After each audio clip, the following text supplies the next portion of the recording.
قرآن کریم نہ نثر ہے اور نہ نظم ہے.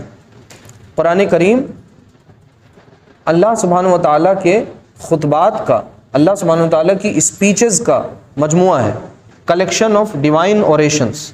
اللہ سبحانہ و تعالیٰ کیا ہیں؟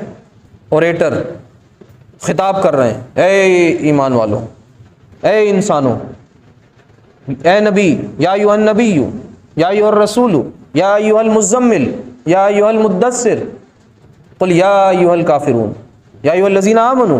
یہ کیا ہے؟ خطاب ہی تو ہے. تو قرآن میں جا بجا خطاب ہے، اور خطاب کے دوران کیا ہوتا ہے؟ باتیں ریپیٹ ہوتی ہیں. جو بات شروع میں آئی تھی بیچ میں آ گئی، پھر آخر میں آ گئی. تبھی آپ دیکھتے ہیں قرآن میں سورہ بقرہ میں بھی آپ کو وہ باتیں مل رہی ہیں جو بعد میں بھی مل رہی ہیں، بیچ میں بھی مل رہی ہیں. تکرار ہے، ریپیٹیشن. تو اصل میں قرآن کریم جو ہے یہ اللہ سبحانہ وتعالیٰ کے خطبات کا مجموعہ ہے. اب یہاں پر ایک اسٹائل اللہ تعالیٰ کا ہے کہ اللہ تعالیٰ جب کبھی تنبیہ کرتے ہیں، خبردار کرتے ہیں، ڈراتے ہیں، تو فوراً تسلی بھی دیتے ہیں، شاباش بھی دیتے ہیں، خوشخبری بھی سناتے ہیں. یعنی جہنمیوں کا ذکر آ رہا تھا ابھی تک، کافروں کے کردار بیان کیے جا رہا تھا، تو اب اس کے بعد کیا آ رہا ہے؟ اب جنتیوں کا اور کامیاب ہونے والے لوگوں کا کردار بیان کیا جا رہا ہے. جہنمیوں کا اور ابدی اللہ کی ابدی رحمت سے محروم ہونے والوں کا کردار ابھی تک تھا کہ وہ دنیا میں ہوٹنگ کرتے تھے، شرارت کرتے تھے اور سوچتے تھے ہم غالب آ جائیں گے، لیکن ہمیشہ کے لیے وہ کیا ہو گئے؟ فنا ہو گئے. اب انہوں نے اپنے آپ کو اپنے اعمال کے وجہ سے برباد کر دیا. تو اللہ تعالیٰ نے اب وہ کفار کا ایک جو کردار بیان کر رہے تھے، اب اس کے بعد فوراً اب کیا آ گیا؟ اب جو بات شروع ہو رہی ہے وہ کس کی شروع ہو رہی ہے؟ وہ ایمان والوں کی شروع ہو رہی ہے. آیت نمبر کس سے؟ 30 سے. تو ان الذین قالوا، جی پڑھیے.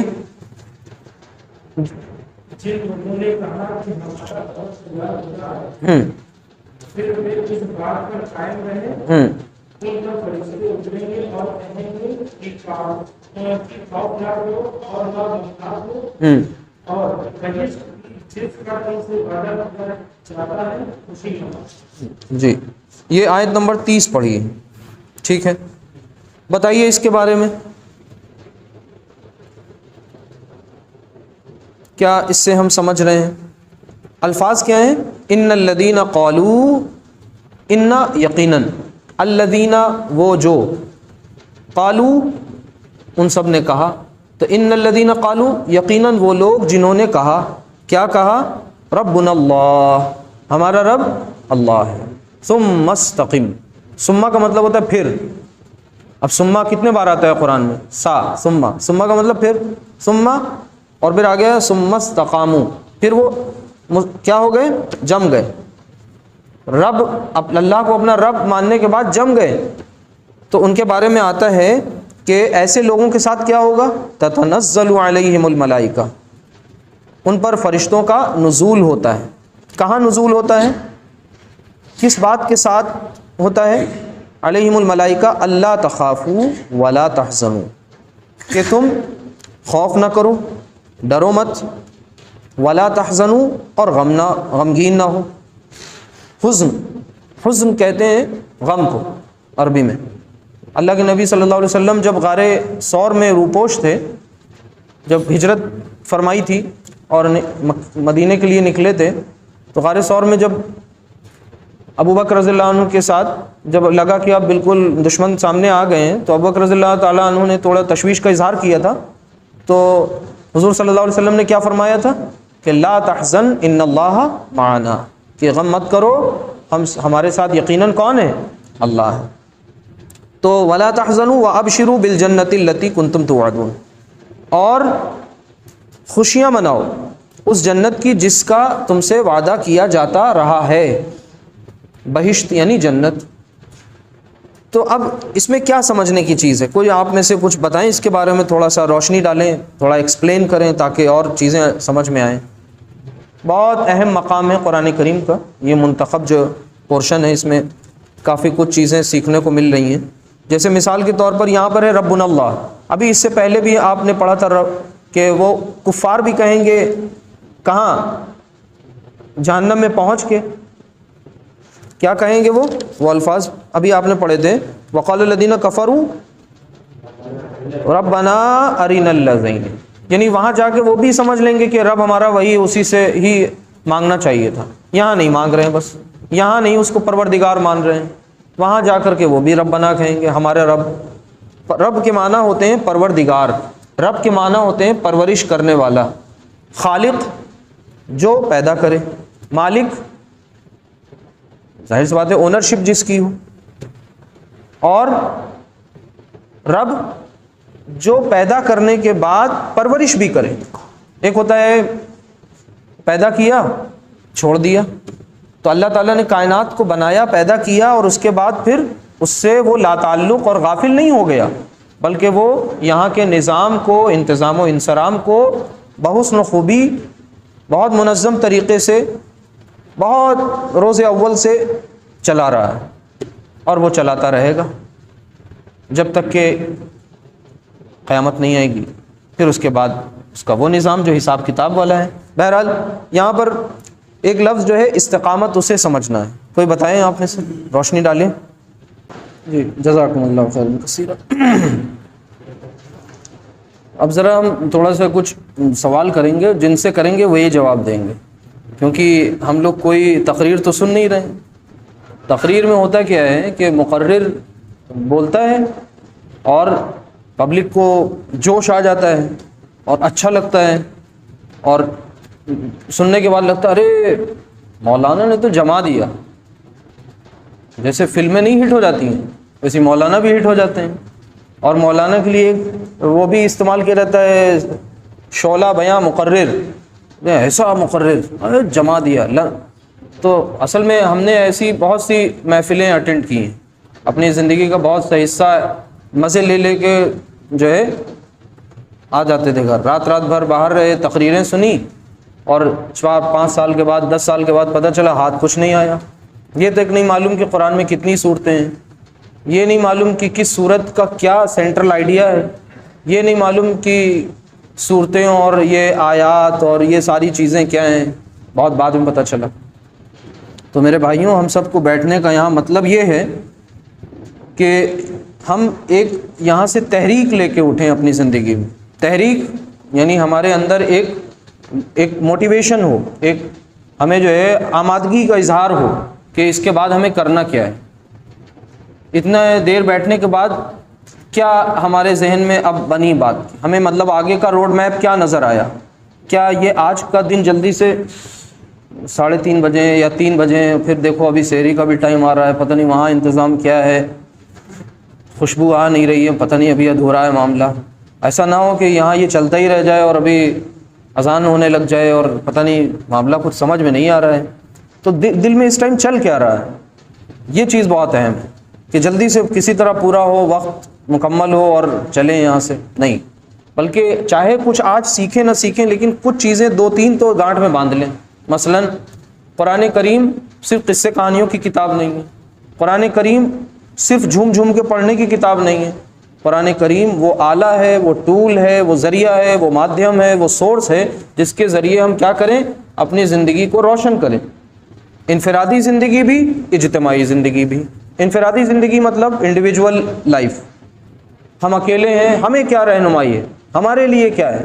پھر ہم اکیلے نہیں ہیں، ہمارے گھر، خاندان، معاشرہ، سوسائٹی، لوکیلٹی، یہ پھر مل کر کے ایک کیا بن گئی، معاشرہ بن گیا. وہاں کے لیے ہدایات کیا ہیں. پھر ہم دنیا میں اکیلے مسلمان تھوڑی نہ ہیں، یا دنیا میں صرف مسلمان تھوڑی نہ ہیں. دنیا میں وہ لوگ بھی ہیں جو غیر مسلم ہیں، ہمارے شہر میں بھی ہیں، ہمارے محلے میں بھی ہیں.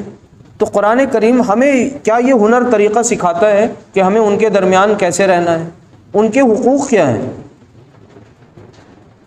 کیا ہم ان کو گھور کے دیکھیں، یا ان کو جو ہے کچھ نقصان پہنچائیں، یا ان کے ساتھ اچھا معاملہ کریں. یہ ساری چیزیں، جملہ تمام معاملات جو ہیں، کہیں بھی قرآن نے ہمیں کیا نہیں چھوڑا ہے، بے یار و مددگار نہیں چھوڑا ہے. بس اسی رہنمائی کے لیے بیٹھیں. اسی لیے یہ کچھ آیات کا انتخاب کیا گیا ہے. 6000 سے زائد آیات ہیں، 114 صورتیں ہیں. تو 10 دنوں میں، 5 دنوں میں کہاں اس کا ہم مکمل کر سکتے ہیں. 30 دن میں جو تراویح پڑھی ہے تو وہ تو قرآن سن لیا اس میں، لیکن سمجھ میں کچھ بھی نہیں آیا.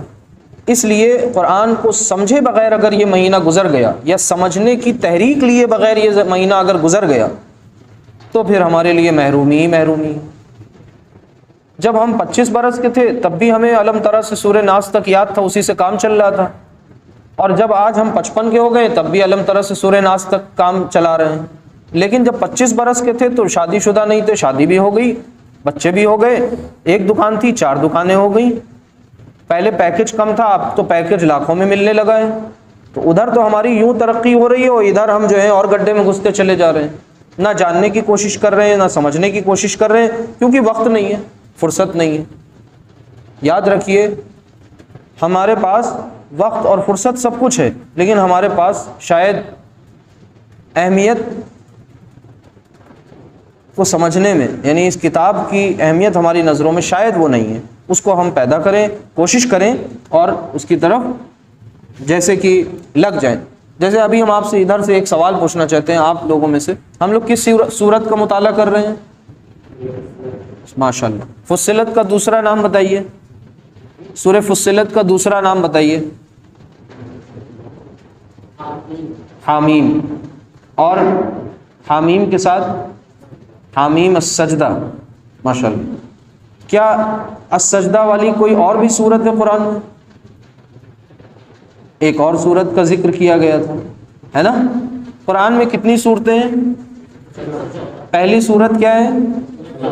دوسری سورت کیا ہے؟ البقرہ، بقرہ نہیں بقرہ، ٹھیک ہے۔ تیسری سورت کیا ہے؟ سورہ البقرہ میں کتنی آیات ہیں؟ 286، ماشاءاللہ۔ اسی طرح قرآن کریم میں کتنی منزلیں ہیں؟ 7 منزلیں، ماشاءاللہ۔ کتنی منزلیں ہیں؟ اب سب پارے تو سنے، منزل تو نہیں سنا، تو منزل کیا ہوتی ہے؟ پارے کی تو بہت بعد کی تقسیم ہے، منزل تو اللہ کے نبی صلی اللہ علیہ وسلم کے دور کی، صحابہ کے دور کی تقسیم ہے کہ نہیں؟ تو منزل 7 حصوں میں بانٹا گیا۔ آخری منزل کہاں سے شروع ہوتی ہے؟ اب یہ کچھ سوال ہم آپ کے بیچ میں چھوڑ کے جا رہے ہیں، ان سوالوں پہ غور کرنا ہے انشاءاللہ۔ اسی طرح اگر ہمیں قرآن سے معاشرے میں رہنے کی رہنمائی حاصل کرنی تو کون سی سورت پڑھ لی جائے جو بہت کفایت کرے؟ سورۃ الحجرات۔ قرآن کریم میں اگر ہم والدین کے تعلق سے بہت جامع پیغام سمجھنا چاہیں تو کون سا مقام ہے وہ؟ بنی اسرائیل۔ دجال کے فتنے سے بچنے کے لیے کہف میں کتنے واقعات ہیں؟ مطلب اب اس پہ اور بڑھتے جائیں، ترقی کرتے جائیں، کوشش کرتے جائیں نا، مطلب ہم یہ چیزیں اس لیے کہ تاکہ انٹرسٹ پیدا ہو، ذوق پیدا ہو۔ باقی یہ کوئی وہ امتحان نہیں ہے کہ صاحب آپ کو یہ بھی نہیں معلوم، ابھی آپ ہم سے پوچھنے لیں گے 4 ہم بھی نہیں بتا پائیں گے۔ یہ وہ نہیں ہے کہ بس اتنے بتا لیے تو اس کا مطلب عالم نہیں بتا پائے تو اس کا مطلب کچھ نہیں، اس کا مطلب ذوق پیدا ہو کہ ہمیں کرنا کیا ہے۔ ہم یہاں بیٹھے ہیں تو سورہ فصلت کی کتنی آیات کا مطالعہ چل رہا ہے؟ 19 سے لے کے 36 تک۔ اس 1936 کو اگر بڑے اس میں ہم کلاسیفائی کریں تو 3 حصوں میں بانٹ سکتے ہیں، 19 سے لے کر کے 25 تک، اور پھر 26 سے لے کر کے ابھی جو ہم نے یہ آیت شروع کی ہے 30، تو 26 سے لے کے 29، اور پھر 30 سے لے کر کے 36۔ اس طرح کیوں ایسا کیا گیا؟ کیونکہ وہ ایک مضمون وہاں پہ ایک روح سخن تبدیل ہو رہا ہے، ایک بات مکمل ہو رہی ہے، ایک چینج ہو رہا ہے اینگل، ہے نا؟ تو اب یہ مومنین کا ذکر تھا جس میں اہم بات کیا آئی؟ استقامت کی بات آئی۔ استقامت کو ایک لائن میں کوئی بتا سکتا ہے کیا ہے؟ ندوی صاحب کے ادھر والے لوگ بتائیں گے، یہ ٹیم اے ہے اور ادھر والی ٹیم بی ہے اور یہ بیچ والی ٹیم سی ہے، بتائیے۔ تو ٹیم اے سے جواب آئے۔ استقامت کی بات ابھی ہوئی جس میں عامر صاحب نے ماشاءاللہ پڑھا، آپ نے بتایا، وہ اسی آیت کی تشریح ہے، کوئی بات نہیں، ہم بس جگانا چاہ رہے ہیں تھوڑا سا، اور ہم خود جاگنا چاہ رہے ہیں، مطلب اگر ہم یہ نہیں کریں گے تو ہم سونے لگیں گے۔ ہاں، استقامت ٹیم بی بتائے گی، آپ دونوں کو چھوڑ کر۔ جی، جم جانے کا نام استقامت ہے۔ استقامت کا مطلب مضبوطی سے جم جانا، کس بات پہ جم جانا؟ مطلب اللہ کی جو باتیں ہیں مطلب اس سے ہٹنا، ہاں، تو ان سے بھٹکنا نہیں ہے، اپنے معبود کو بار بار بھٹکنا نہیں ہے۔ اب یہ جو آیات ابھی بات بھائی نے بتائی تھی کہ یہ جو 30 نمبر سے جو آیات شروع ہو رہی ہیں، تو اصل میں ایمانیات کے تعلق سے کامیابی کے جو مطلب یوں سمجھ لیں کہ انسان کی نجات کے جو 4 لوازم سورۃ العصر جو آپ نے پڑھی تلاوت کی تھی بتایا تھا، اس میں انہی کی سمجھ لیں یہاں پر ایک ایکسپلینیشن ہمیں دی جا رہی ہے۔ تو یہاں پر سب سے پہلے کہا کیا گیا، جنہوں نے کہا کہ ہمارا رب اللہ ہے اور پھر اس پر وہ جم گئے، یعنی ایمان لانا اور شے ہے اور ایمان پر باقی رہنا اور دوسری بات ہے۔ یعنی یہ ایک امکان باقی ہے کہ ابھی ہم اگر ایمان والے ہیں تو یہ گارنٹی نہیں ہے کہ ایمان پر خاتمہ بھی ہو جائے۔ اب اگر یہ انسان سوچ لے تو خوش فہمی میں نہیں مبتلا ہو سکتا، تکبر نہیں کرے گا، غرور نہیں کرے گا، اینٹھے بررے گا نہیں، بلکہ ہمیشہ اپنے آپ کے سامنے آئینہ رکھے گا اور ہمیشہ یہ دیکھتا رہے گا کہ ایمان کے مقابلے میں دوسری چیز کیا ہے جس کو اللہ تعالیٰ نے پسند نہیں کیا ہے۔ شرک کے مقابلے وہ ایمان کے مقابلے میں، توحید کے مقابلے میں کیا چیز ہے جو نہیں پسند کی گئی ہے، تو دیکھے گا کہ میرے اندر کہیں شرک تو نہیں آ گیا۔ کیوں؟ کیونکہ اس کو جمنا بہت ضروری ہے۔ اگر جمع نہیں، باقی نہیں رہا، قائم نہیں رہا، تو پھر ایمان لانا ایک وقتی بات ہو گئی۔ ماضی میں تھے ایمان والے، خدا نخواستہ مستقبل میں نہ ہوئے تو، حال میں نہ ہوئے تو یہ بہت اہم ہے کہ بندہ مومن، اصل مومن وہی ہے جو پھر اپنی تمام تر زندگی کی جتنے بھی معاملات ہیں وہ اللہ سبحانہ وتعالیٰ کے سپرد کرتا ہے، اللہ ہی سبحانہ وتعالیٰ کے حوالے سے اپنی زندگی کے رخ کو متعین کرتا ہے۔ پھر وہ یہ کبھی نہیں کہتا کہ میری زندگی میری مرضی، وہ کہتا ہے میری رب کی زندگی رب کی مرضی۔ پھر وہ ہر معاملے میں خدا کی پسند ناپسند کی تلاش کرتا ہے۔ کیوں؟ کیونکہ اس کے سامنے سب سے بڑا اوپر ٹارگٹ کیا ہے؟ ثم استقم، قل آمنت باللہ ثم استقم۔ اللہ کے نبی صلی اللہ علیہ وسلم نے یہ ایک منتر دیا تھا کہ اس کو پکڑ لو، بہت لمبی چوڑی بات نہ لو، یہ اتنی سی بات، قل کہو آمنت باللہ کہ ایمان لایا میں اللہ پر، ثم استقم، پھر کیا کر لو؟ اس پر جم جاؤ۔ ایک دوسری جگہ فرمایا ثم لم یرتابوا، پھر وہ شک میں مبتلا نہیں ہوئے۔ کون؟ یعنی ایمان لانے کے بعد شک میں مبتلا نہیں ہوئے، شکوک و شبہات میں مبتلا نہیں ہوئے، اور ڈٹے رہے، جمے رہے۔ کیوں؟ کیونکہ ابدی نجات چاہیے، فلاح چاہیے، ہمیشہ ہمیشہ کی کامیابی چاہیے۔ تو استقامت بہت اہم چیز ہے۔ یعنی ایک بندہ مومن یہ کہتا ہے کہ قرآن کی وہ آیت کہ ان صلاتی و نسکی و محیای و مماتی للہ رب العالمین، کہ یقیناً میری نماز، میرا جینا، میری قربانی، میرا جینا، میرا مرنا، یہ سب کس کے لیے ہے؟ اللہ کے لیے جو تمام جہانوں کا رب ہے۔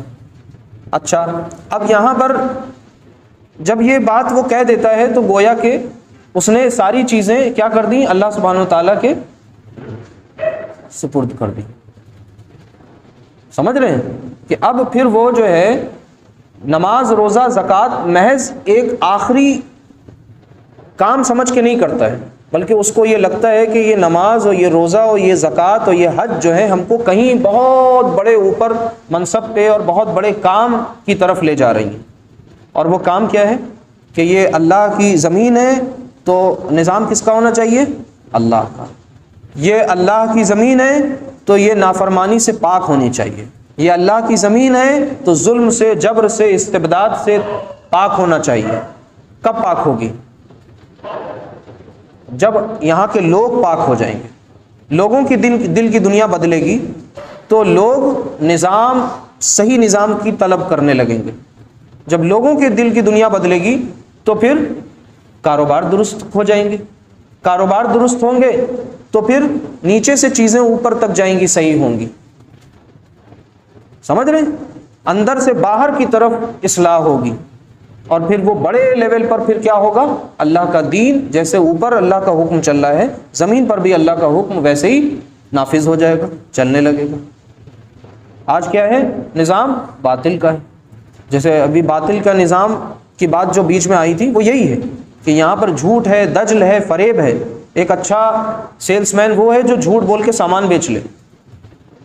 ایک اچھے پروڈکٹ کا مارکیٹنگ یہ ہے، مارکیٹنگ اسٹریٹجی یہ ہے کہ اس میں ایک اچھی سی خوبصورت سی ایک لٹکے جھٹکے والی خاتون ہونی چاہیے، ورنہ وہ پروڈکٹ بورنگ ہو جائے گا اور اس کی مارکیٹنگ اچھی نہیں ہوگی، اس کو تبھی بیچا جا سکتا ہے۔ تو اللہ تعالیٰ نے اس کو باعزت بنایا تھا، انسان نے اس کو کموڈیٹی بنا دیا۔ عورت کو اللہ تعالیٰ نے اس کو گھر کی زینت بنایا ہے، مرد نے، انسانوں نے اس کو بازار کی ضرورت بنا دی۔ یہ ہے اصل میں اس سے ہم کو کیا کرنا ہے۔ ہم تو نماز پڑھ کے، اول تو بہت بڑی اکثریت نمازی سے غافل، اور جو نماز پڑھ رہے ہیں وہ سمجھ رہے ہیں صرف نماز ہی۔ تو ایک وہ شعر ہے کہ سروری زیبا فقط اس ذات بے ہمتا کو ہے، تیرے دین کی سرفرازی کیا ہے وہ، میں اسی لیے مسلمان اور میں اسی لیے نمازی۔ مطلب میری زندگی کا مقصد تیرے دین کی سرفرازی۔ مطلب اگر ہم پورا قرآن پڑھنے کے بعد ہم سے کوئی پوچھے، اس مجلس سے اٹھنے کے بعد کوئی ہم سے پوچھے بھائی آج کیا ملا، تو یہ ملا میرے دین، میری زندگی کا مقصد، میری زندگی کا جو ویژن ہو، ایم ہو، موٹو ہو، وہ تیرے دین کی سرفرازی، تیرا دین جو ہے وہ بلند ہو، تیرا کلمہ بلند ہو، کلمۃ اللہ ہی العلیٰ، کہ اسی کا کلمہ ہے جو ہے وہ بلند ہو۔ ان الحکم الا للہ، حکم اگر کسی کا ہو تو صرف اور صرف اللہ رب العزت کا ہو۔ میں اسی لیے مسلمان، میں اسی لیے نمازی۔ ہم نے کیا سمجھا کہ نماز ہی آخری ہدف ہے، ٹارگٹ ہے، اسی میں ہم الجھ کے رہ گئے۔ بہت بڑی اکثریت تو اسی سے دور ہے، اور اگر اس میں نماز ادا بھی کرنے لگی تو پھر وہ نماز کا وہ تصور ہی نہیں ہے، نماز میں زندہ تعلق رب سے قائم ہی نہیں ہو پا رہا ہے، تو وہ نماز محض ایک ایکسرسائز بن کے رہ گئی، اور وہ ہم کو ہمارے مقصد کی طرف لے جانے میں ہماری مددگار ثابت نہیں ہو رہی۔ یاد رکھیے قرآن کی ایک آیت، اللہ تعالیٰ قرآن کریم میں فرماتا ہے کہ ان الصلاۃ تنہا عن الفحشاء والمنکر، کہ یقیناً نماز روک دیتی ہے فحش کاموں سے، برے کاموں سے۔ ہم سب ذرا ایک منٹ کے لیے اپنی اپنی آنکھیں بند کر کے اپنے اپنے بارے میں سوچیں کہ ہم میں سے کتنے لوگوں کا موبائل پاک ہے۔ ہم میں سے سب لوگ اپنے اپنے بارے میں آنکھ بند کر کے سوچیں کہ ہم میں سے کتنے لوگوں کی نگاہیں پاک ہو گئیں رمضان میں، غلط جگہ نہیں پڑیں گی۔ ہم میں سے کتنے لوگ ہیں جو غسل تو کر لیتے ہیں جب غسل فرض ہوتا ہے، اور وضو بھی کر لیتے ہیں جب وضو ٹوٹ جاتا ہے، اور اگر وضو کے بغیر نماز کی طرف تھوڑا بھی شک ہوتا ہے تو وضو کر لیتے ہیں۔ یہ کہیں نہ کہیں کسی درجے میں اندر سے اللہ کا خوف ہے، لیکن اس پر کیوں نہیں سوچتے کہ وضو خانے میں یہ سوچیں کہ بھائی ذہن میں گندگی تو نہیں، اس کو بھی وضو کر لو، یہاں ذہن کا بھی وضو کر لو، دل کا بھی غسل کر لو۔ ایک گندگی جو ظاہری لگی ہوئی ہے، ایک گندگی نجاست جو اندر ہے، تو جب ہم ایسا سوچنے پہ آمادہ ہوں گے تب اس کا مطلب ہم اللہ سبحانہ و تعالیٰ کی طرف مڑ رہے ہیں، اور اس کی طرف ہماری تھوڑی سی بھی 2-4 قدموں کی، ورنہ کیا ہوگا کہ پھر وہی بات کہ اللہ تعالیٰ کو ایمان جزوی نہیں چاہیے۔ جزوی کہتے ہیں آدھا ادھورا، تھوڑا دنیا بھی ہاتھ سے نہ جائے اور ایمان بھی ہمیں بہت سا مل جائے، مکامل ایمان بھی مل جائے۔ تو partial evidence, partial obedience is no obedience at all. جزوی عبادت بندگی ہے ہی نہیں، جزوی فرما برداری ہے ہی نہیں۔ اللہ تعالیٰ سورۃ البقرہ میں ناراض ہوتا ہے اس بات پر کہ افتؤمنون ببعض الکتاب وتکفرون ببعض، کہ تم کیا ہو گئے، کتاب کی کچھ باتوں کو تم مانتے ہو اور کچھ کا تم انکار کرتے ہو۔ یعنی یہ نہیں کہ ہمیں کچھ اچھی باتیں قرآن سے اچھی لگ رہی وہ ہم نے اپنی زندگی میں لے آئے، اور جو مشکل چیز لگ رہی ہے، جو پسند نہیں آ رہی، اس کو چھوڑ دیا۔ یہ یہود کی روش تھی، نصارہ کی۔ تو ہمیں کوشش یہ کرنی ہے کہ ہم پورے کے پورے اسلام میں داخل ہو گئے۔ یا ایھا الذین آمنوا ادخلوا فی السلم کافہ، پورے کے پورے داخل ہو۔ یا ایھا الذین آمنوا آمنوا، اے ایمان والو ایمان لاؤ۔ یہ ایمان کیسے آئے گا؟ مجاہدے سے آئے گا۔ وجاہدوا فی اللہ حق جہادی، وہ جہاد کرو، مجاہدہ کرو اللہ کے راستے میں جیسا کہ مجاہدہ کرنے کا حق ہے، سو کر کے نہیں، غفلت میں پڑھ کے نہیں، آئی پی ایل میچ دیکھ کر کے نہیں انقلاب آئے گا، آئی پی ایل میچ دیکھ کر کے زندگیاں نہیں تبدیل ہوں گی۔ 4 گھنٹے روز اس کی نظر ہم کر دیں اور ہم سوچیں کہ تبدیلی آ جائے گی، حالات سدھر جائیں گے، پھر اسٹیٹس لگا دیں we stand with Palestine, we stand with Gaza, we stand in solidarity with Palestine, یہ سب کیا ہے؟ مکاری۔ سچ بتا رہے ہیں کہ ہماری زندگی میں ابھی یہی نہیں طے ہوا کہ میرے لیے صحیح کیا ہے، میرے لیے غلط کیا ہے۔ پھر کوئی ہمیں منع کرے تو ہم کہیں صاحب میچ دیکھنا کوئی حرام ہے کیا؟ آپ تو بہت بڑے مفتی بن رہے ہیں، کس نے کہا ہے میچ دیکھنا حرام ہے؟ تو میرے بھائیوں سورۃ المومنون پڑھیے، اللہ سبحانہ و تعالیٰ فرماتا ہے مومنین کی صفات جہاں پر بتاتا ہے، یعنی ایمان والوں کے ایٹریبیوٹس، وہاں پر ایک صفت یہ بھی ہے کہ والذین هم عن اللغو معرضون، کہ مومنین وہ ہیں جو لغو کاموں سے اعراض کرتے ہیں۔ اور لغو کام کون سے ہوتے ہیں؟ جن سے ہمارا نہ تو کوئی دنیا کا فائدہ ہے اور نہ کوئی آخرت کا فائدہ ہے۔ اگر آئی پی ایل دیکھ کے سٹا لگانے لگے اور کہنے لگے اب تو ہم کو جو ہے زیادہ یافت شروع ہو گئی ہے، تو وہ تو پہلے ہی بات اس کی فاؤنڈیشن ہی غلط ہے۔ آپ کہیں گے کہ ارے آپ نے یہ کیسے کہہ دیا دنیا کا فائدہ نہیں، ہم تو بہت پیسہ کما رہے ہیں اس سے۔ تو میرے بھائیوں ابھی بھی ہم اپنی غفلت کے سے بیدار ہو جائیں، اور پھر آخر میں کہیں گے ہماری زندگی بہت بزی ہے، وقت ہی نہیں ملتا، ٹائم بڑا ٹائٹ ہے اور اسی لیے ہم قرآن پڑھ نہیں پا رہے ہیں، سیکھ نہیں پا رہے ہیں۔ وقت نکالیے اس سے پہلے کہ مہلت عمل ختم ہو جائے۔ اچھا، یہاں پر ایک بات تو استقامت کی تھی، اور دوسری بات کیا تھی؟ ملائکہ کے نزول کی بات تھی۔ اور ملائکہ کس بات کی خوشخبری لے کے آ رہے ہیں؟ کہ خوف نہ کرو اور غم نہ کھاؤ۔ تو ملائکہ کو نزول جیسا کہ ابھی پڑھا گیا، بھائی نے پڑھا، کہ انسان کا جب وقت قریب ہوتا ہے اس وقت اچھے لوگوں کے جو ایمان والے ہوتے ہیں نیک، تو فرشتے کا نزول ہوتا ہے۔ لیکن اللہ تعالیٰ نے میدان جنگ میں ان مسلمانوں کو پیش آنے والے چیلنجز کے وقت بھی فرشتوں کے ذریعے اللہ تعالیٰ نے کیا کی ہے؟ مدد کی ہے۔ اسی رمضان کے مہینے میں جو پہلا جنگی معرکہ پیش آیا، جنگ بدر سن 2 ہجری میں، یوم الفرقان 17 رمضان، تو اس میں اللہ تعالیٰ نے 313 کو ایک امتیازی کامیابی دی بمقابلہ 1000۔ اور اس وقت جو بڑے بڑے سرداران قریش تھے جنہوں نے مسلمانوں کا عرصہ حیات تنگ کیا ہوا تھا، ان کو شکست فاش ہوئی، وہ واصل جہنم ہوئے، اور اللہ تعالیٰ نے ان کو بے سر و سامانی کے عالم میں فتح دی۔ آج نہ ہم جسمانی طور پہ مضبوط ہیں، نہ ہم روحانی طور پہ مضبوط ہیں۔ میرے بھائیوں یہ فتنوں کا دور ہے، اور چاہے وہ نیشنل لیول پہ حالات ہوں چاہے گلوبل لیول پہ حالات ہوں، بہت قریب ہے انجام، حالات بہت زیادہ پیچیدہ ہو چکے ہیں۔ اب ہم کو اپنی غفلت سے بیدار ہو جانا چاہیے، اپنی زندگی میں ایک ٹائم ٹیبل بنانا چاہیے اور اس کو ہمیں فالو کرنا چاہیے۔ تو اب ہم اپنی طرف سے جو آیات ہیں وہ انشاءاللہ مکمل کرتے ہیں۔ تو وہ اس خوشخبری کو لے کر کے آتے ہیں کہ ہم خوف نہ کریں، غم نہ ہو ہمیں۔ اور جو صبر کی بات آئی تھی اس کی تھوڑی سی ہم چاہ رہے ہیں آپ کے سامنے ایک بات رکھ دیں کہ اصل میں دیکھیے اردو کا صبر اور ہے اور عربی کا صبر اور ہے۔ جب تواصی بالحق اور تواصی بالصبر کی بات آتی ہے، یعنی حق کی وصیت کرنا، حق پہ لوگوں کو آمادہ کرنا، لوگوں کو حق کی طرف بلانا، امر بالمعروف اور نہی عن المنکر کرنا، یعنی اچھائیوں کا حکم کرنا اور برائیوں سے روکنا، تو اس کام کو کرنے کے نتیجے میں چیلنجز آتے ہیں، رکاوٹیں آتی ہیں، اس پر صبر کرنا یہ عربی کا صبر ہے۔ اور اردو کا صبر کیا ہے؟ گھر میں بیٹھے رہنا اور لیٹے رہنا اور بیچ بیچ میں موبائل دیکھتے رہنا اور انسٹاگرام اور فیس بک کھولتے بند کرتے رہنا بار بار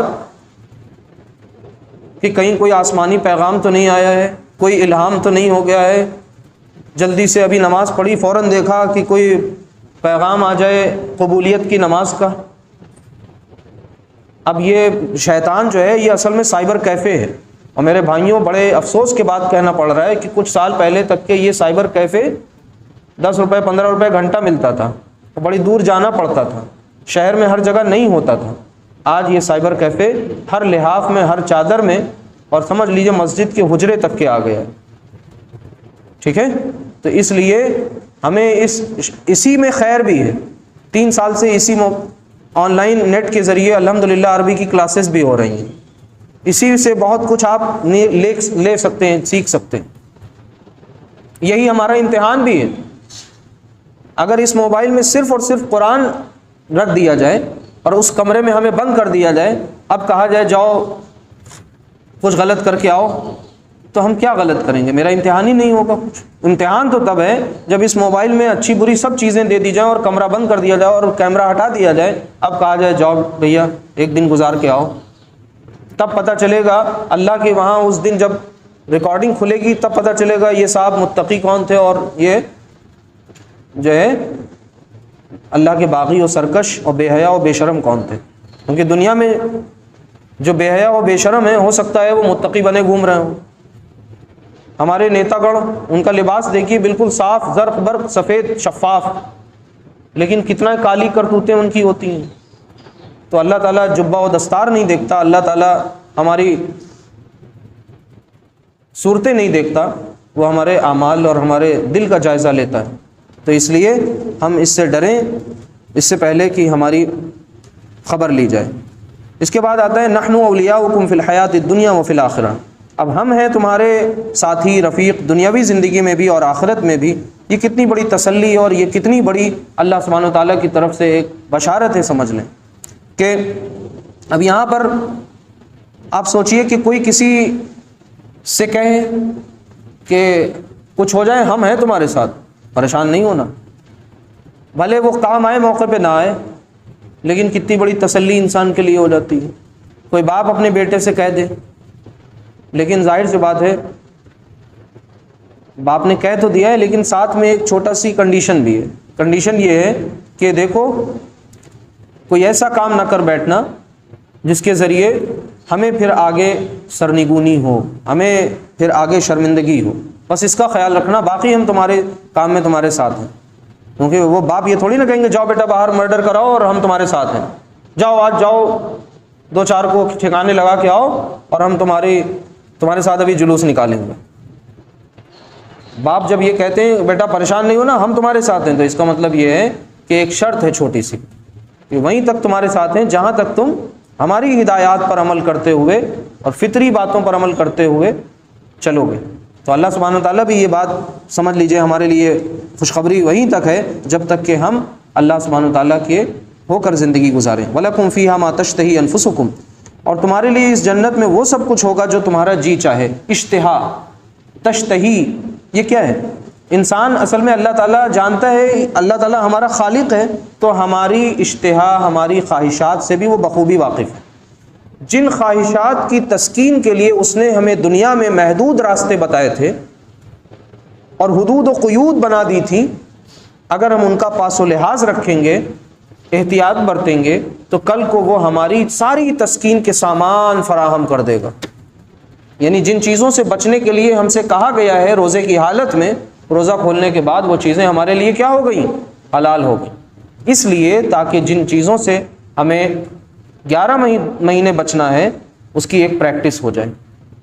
تو آپ دنیا میں بچ بچ کر زندگی گزاریں گے، اللہ تعالیٰ آپ کی ہر خواہش پوری کرے گا. جو آپ کی ادھوری خواہشیں رہ گئی ہیں وہ سب وہاں ان کی تسکین کا سامان اللہ نے فراہم کر رکھا ہے. تو جس چیز کا تمہارا وہاں جی چاہے گا اللہ تعالیٰ وہ تمہیں دے گا. وَلَكُمْ فِيهَا مَا تَدَّعُونَ، اور تمہارے لیے اس میں وہ سب بھی کچھ ہوگا جس کا جو تم مانگو گے. یعنی اشتہا کے علاوہ تمہاری خواہش جو جبلی تقاضے ہیں ان کے علاوہ تم کچھ اسپیشل ڈیمانڈ کرو گے، وہ بھی اللہ سبحانہ وتعالیٰ وہاں تمہیں عنایت فرمائے گا، دے گا. مطلب یہ تمہیں 5 اسٹار 7 اسٹار میں تمہیں ساری سہولتیں ہیں XY A to Z. اس کے علاوہ اب اگر تم کوئی اسپیشل ڈیمانڈ کرو گے تو وہ بھی تمہاری ڈیمانڈ پوری کی جائے گی. تصور ہی نہیں کر سکتے، وہ ہمارے سوچ میں، فکر میں، گمان میں اب وہاں کی نعمتیں آ ہی نہیں سکتی. آگے یعنی ہر ایک کا ذوق الگ الگ ہوتا ہے، ہر ایک کا انٹرسٹ، انکلینیشن، جھکاؤ، ٹیسٹ سب کا الگ الگ ہوتا ہے. اللہ تعالیٰ کھیتی کرنے کے لیے، ہاں جی کھیتی کرنے کے لیے کہے گا. ہاں، تو اس کی بھی اللہ تعالیٰ تو اتنا خیال رکھا جائے. آگے دیکھیں نزلا من غفور الرحیم، یہ ابتدائی مہمان نوازی ہوگی. نزل کہتے ہیں جب کوئی سوار اپنی سواری سے اترے تو اس کو آپ کیا دیتے ہیں؟ پہلے روٹی اور قورمہ تھوڑی لگا دیتے ہیں اس کو، پہلے بھئی لو پانی پی لو. تو وہاں ابتدائی مہمان نوازی کے طور پہ یہ سب دیا جائے گا. نزلا من غفور الرحیم، کس کی طرف سے؟ جو بہت بخشنے والا اور بہت رحیم ہے. جب کبھی کسی جملے فقرے کے بعد دو صفات اللہ کی جوڑے جوڑے میں آئیں تو اس میں بڑی حکمت پنہا ہے، پوشیدہ ہے. اب یہاں پر اوپر کیا بات چل رہی ہے؟ خوشخبریاں سنائی جا رہی ہیں، ایمان والوں کا ذکر ہے، اور پیچھے کفار کا ذکر ہے. تو کفار نے جو اگر وہ اپنی روش سے باز آ جاتے، ہم اپنی روش سے باز آ جائیں تو یاد رکھیے اللہ تعالیٰ غفور ہے، اللہ تعالیٰ رحیم ہے. لیکن مغفرت وہاں تھوڑی نہ ہوگی، یہ غفور وہاں کے لیے نہیں ہے، مغفرت یہاں ہوگی. تو یہاں پر وہ غفور یعنی ہم اس سے معافی مانگیں اور وہ ہمیں معاف کرنے کے لیے تیار ہے. اب یہاں پر وہ سب ذکر نہیں کر رہے ہیں کہ احادیث میں یا قرآن کی دوسری آیات میں کیا کچھ بیان ہوا ہے جنت کی نعمتوں کے تعلق سے. وہ پورا ایک مستقل عنوان ہے، ٹاپک ہے، بہت بڑا موضوع ہے کہ جنت کی نعمتوں کا کیسا تذکرہ ہے. اب اس کے بعد ایک اہم آیت ہے وَمَنْ أَحْسَنُ قَوْلًا مِّمَّنْ دَعَا إِلَى اللَّهِ. اب ظاہر سی بات ہے اوپر اتنی بڑی بڑی جو خوشخبریاں دی گئی ہیں تو کام بھی بڑا ہے. ایسا نہیں ہے کہ ہر ایرے غیرے کو اللہ تعالیٰ وہ سب کچھ دے دیں گے جو وہ چاہے گا، اس کے لیے کچھ کرنا پڑے گا. تو وہ اب کام بتایا جا رہا ہے، ہوم ورک. سنیے وَمَنْ أَحْسَنُ قَوْلًا مِّمَّنْ دَعَا، اور اس سے اچھی کس کی بات ہو سکتی ہے جو کیا کرے؟ دعا الی اللہ، جو بلائے اللہ کی طرف. یعنی اور اس شخص سے اچھی کسی کی بات ہو ہی نہیں سکتی ہے جو کون سا کام کرے؟ اللہ کی طرف بلائے. اور اللہ تعالیٰ خود کہتا ہے قرآن میں فَفِرُّوا إِلَى اللَّهِ، دوڑو اللہ کی طرف. کس بات کے لیے دوڑو؟ اس کی رضا اور خوشنودی حاصل کرنے کے لیے دوڑو، اس کی محبت، سچی محبت کے لیے اس کی طرف دوڑو.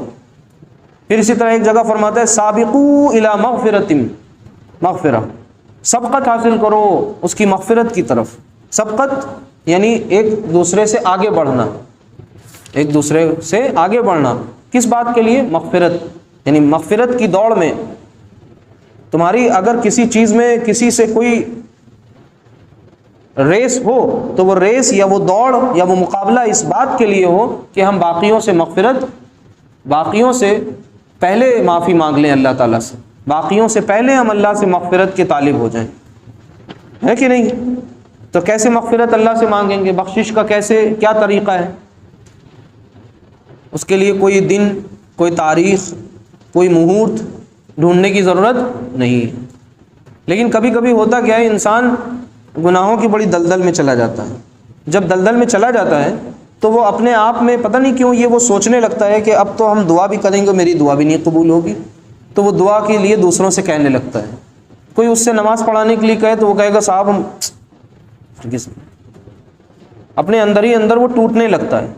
ایک وقت آتا ہے کہ وہ ڈپریشن میں چلا جائے گا یا نا امید ہو جائے گا کہ اب تو ہم ہیں ہی برے، اب نہ ہم کسی کے لیے دعا کریں گے نہ ہم معافی مانگیں گے.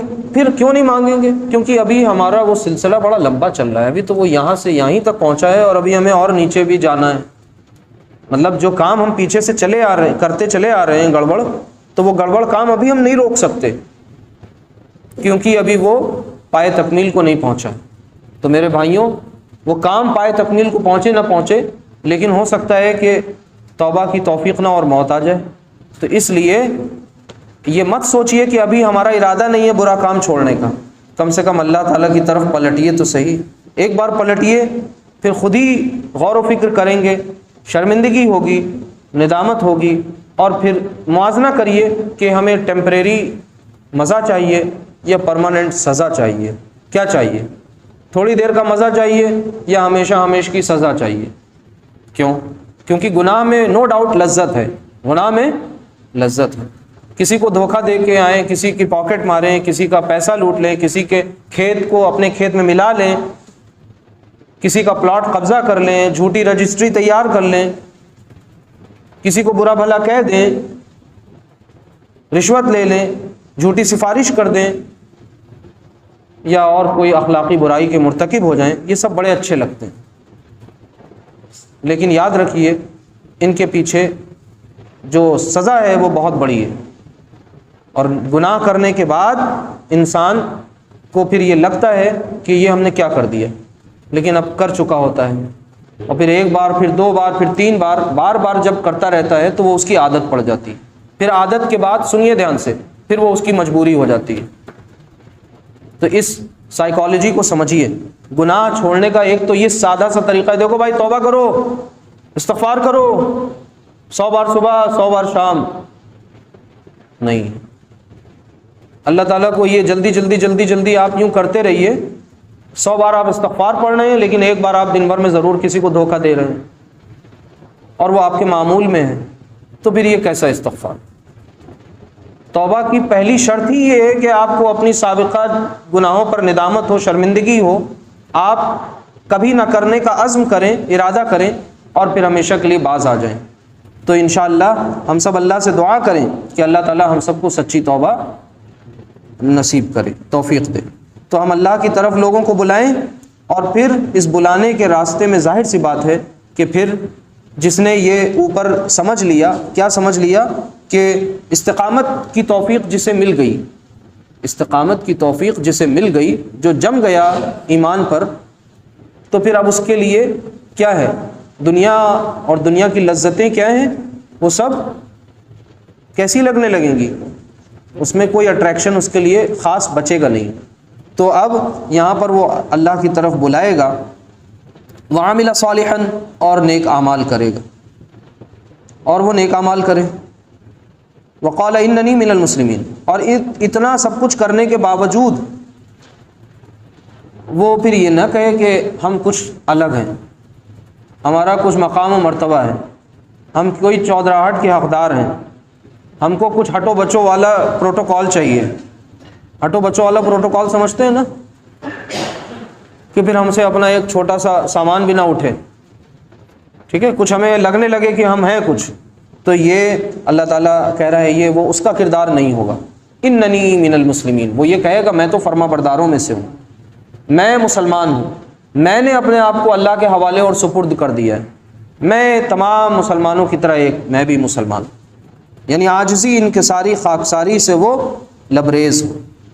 ولا تستوی الحسنۃ ولا السیئۃ، اب سنیے یہ کام جو ہے اوپر بہت عظیم کام ہے، بہت بڑا کام ہے، اس کی بڑی تفصیلات ہیں، لیکن یہ تب تک نہیں ہو سکتا جب تک ہمارے کردار میں ایک بہت نمایاں اصول نہ آ جائے۔ وہ کیا ہے؟ اللہ تعالیٰ اس اصول کو بتانے سے پہلے ہمیں ایک بہت اہم یونیورسل ٹروتھ بتا رہا ہے، وہ کیا ہے؟ ولا تستوی الحسنۃ ولا السیئۃ، اور دیکھو اچھائی اور برائی، بھلائی اور برائی کبھی برابر نہیں ہو سکتی، یہ اللہ تعالیٰ کا طریقہ ہے سمجھانے کا۔ اور دیکھو وہ جو علم والا ہے اور وہ جو علم والے نہیں ہیں وہ برابر نہیں ہو سکتے، یعنی اب یہ تو تم انکار کرو گے نہیں، یہ تو تم حقیقت ہے، یہ تو تم مانو گے نا۔ اب اس کے بعد اگلی بات سنو، ادفع باللتی ہی احسن، اچھائی اور برائی برابر نہیں ہو سکتے۔ اب اگر تم سے دعوت کے فیز میں کسی نے بدمعاشی کر دی، کسی نے تمہارا دل دکھا دیا، دل آزاری کی، نقصان پہنچایا، جو تم نے نہیں کیا وہ اس نے تمہاری طرف منسوخ کیا، تو تم کیا کرو؟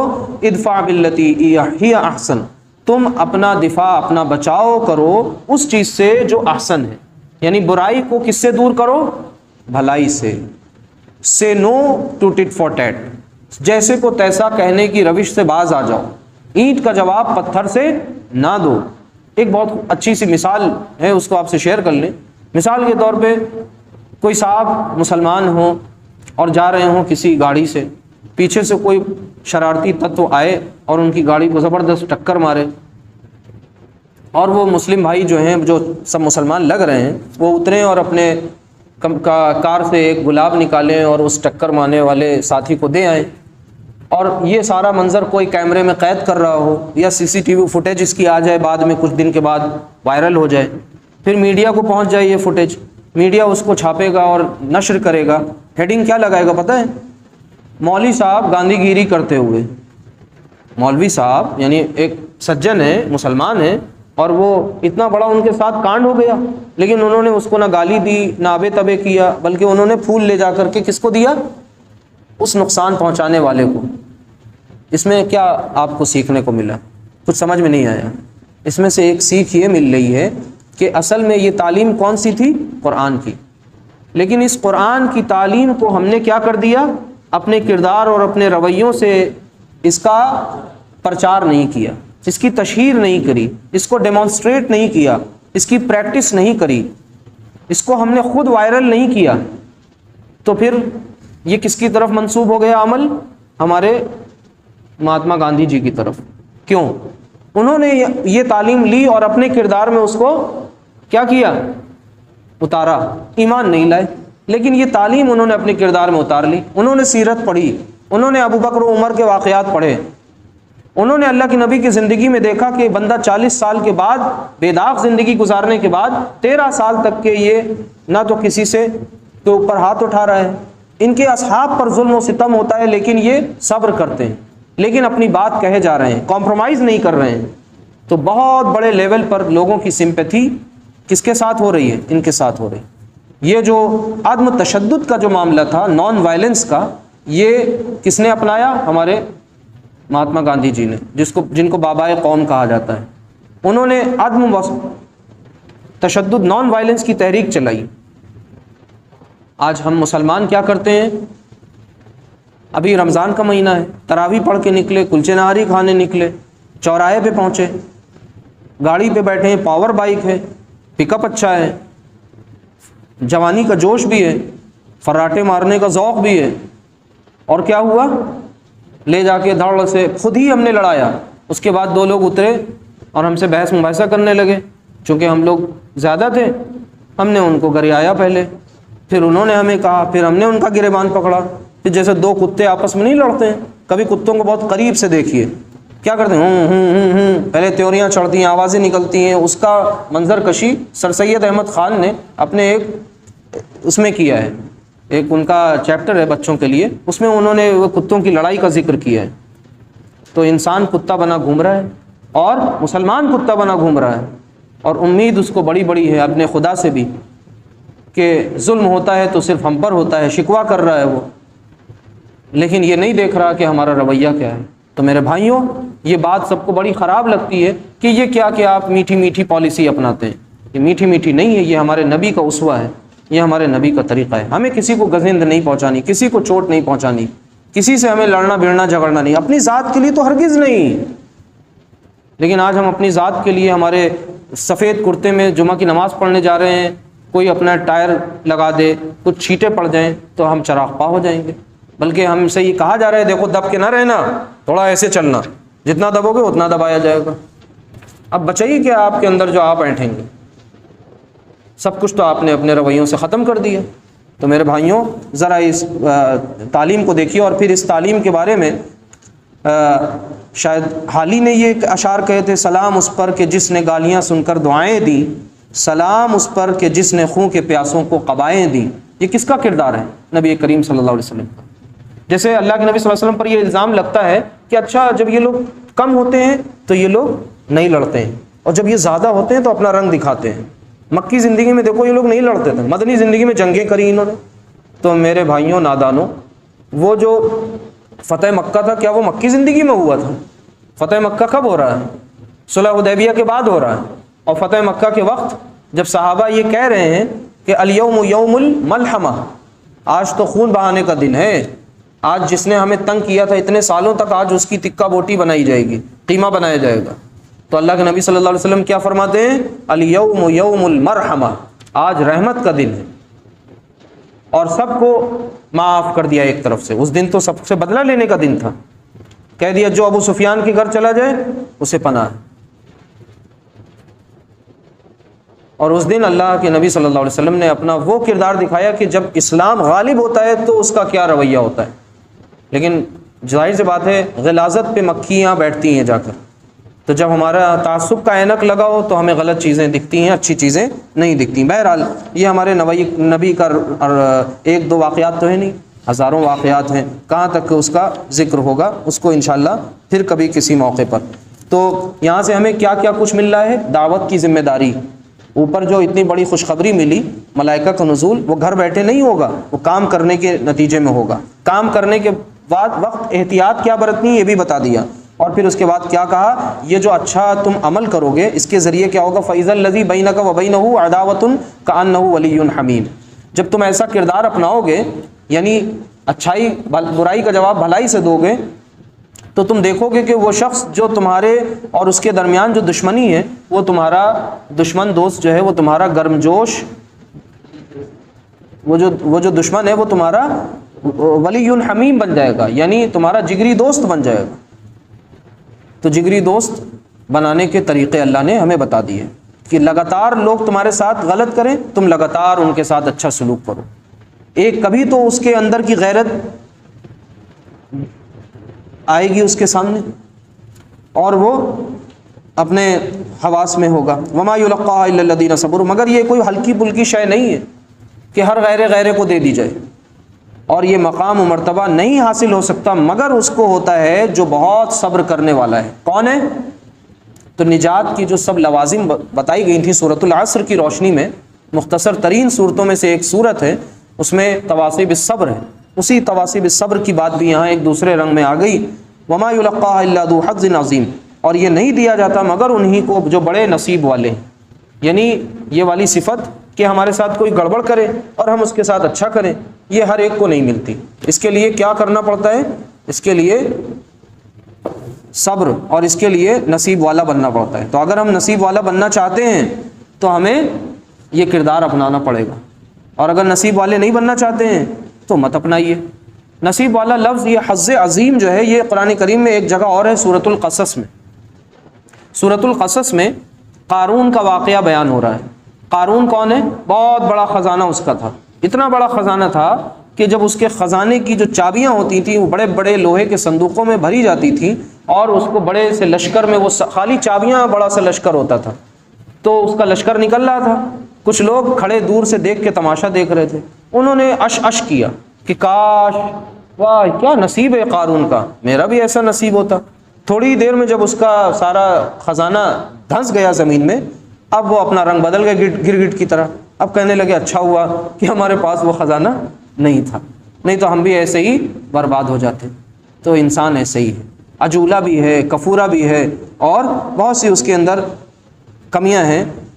اللہ تعالیٰ ہم کو معاف کرے. وَإِمَّا يَنزَغَنَّكَ مِنَ الشَّيْطَانِ نَزْغٌ فَاسْتَعِذْ بِاللَّهِ. اب اللہ تعالیٰ جان رہا ہے کہ انسان کی روش کو پہچانتا ہے، خالق ہے ہمارا، وہ جانتا ہے کہ کبھی ان کو وسوسہ لاحق ہو سکتا ہے، کبھی ان کے اندر کوئی فتنہ شر اندر کا امارہ حاوی ہو سکتا ہے، باہر سے جو ہمارا جن ہے شیطان وہ حاوی ہو سکتا ہے، خود ہم بھی شیطان بن سکتے ہیں، شیطنت حاوی ہو سکتی. تو ایسے موقع پہ کیا کرنا ہے؟ وَإِمَّا يَنزَغَنَّكَ مِنَ الشَّيْطَانِ نَزْغٌ فَاسْتَعِذْ بِاللَّهِ. اور اگر کبھی تمہیں شیطان کی طرف سے کوئی وسوسہ ہو، کوئی چوک لگنے لگے، تو اللہ کی پناہ طلب کر لیا کرو. اعوذ باللہ السمیع العلیم، اعوذ باللہ من الشیطان الرجیم.